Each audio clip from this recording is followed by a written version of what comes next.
Faridpur general হাসপাতালের অভ্যন্তরে গাজার বাগানে পরিণত হয়েছে। যদিও কেউ বলছেন গাজার গাছ, কেউ বলছেন ভাঙ্গাজ, তবে দুটি নেশা জাতীয় গাছ বলে জানান স্থানীয়রা। দিনের পর দিন কয়েকশো গাজার গাছ বেড়ে উঠলেও তা চোখে পড়েনি শহরের প্রাণকেন্দ্রে অবস্থিত হাসপাতাল কর্তৃপক্ষের।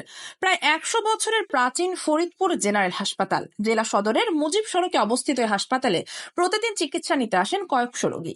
হাসপাতালের অভ্যন্তরে জন চলাচলের রাস্তার পাশে জন্মেছে কয়েকশো গাজা কিংবা ভাঙ্গাজ। অনেকে বলছেন বছরের পর বছর ধরে এভাবে গাজা কিংবা ভাঙ্গাজগুলো বেড়ে উঠেছে। হাসপাতালের স্টাফ কোয়ার্টারের বাসিন্দারা জানালেন প্রায় 4-5 বছর যাবত এই গাজার গাছগুলো বেড়ে উঠেছে।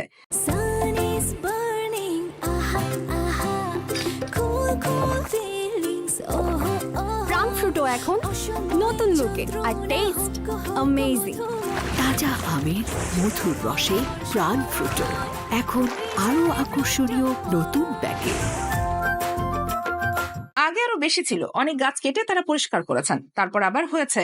সবার সামনেই বেড়ে উঠেছে গাছগুলো। হাসপাতাল এলাকা ছাড়াও জেলখানা সড়কের পাশে, শহরের রাস্তার ধারে কিছু কিছু জায়গায় এই গাছের দেখা মেলে। তবে এই গাছগুলো অনেকটা দুপুরিয়া ফুল গাছের মতো দেখতে হওয়ায় ফুল গাছ ভেবে কাটা হয় না।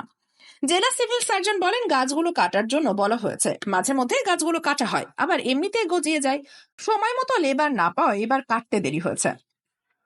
Sheikh Masuma, news desk, ATV সংবাদ।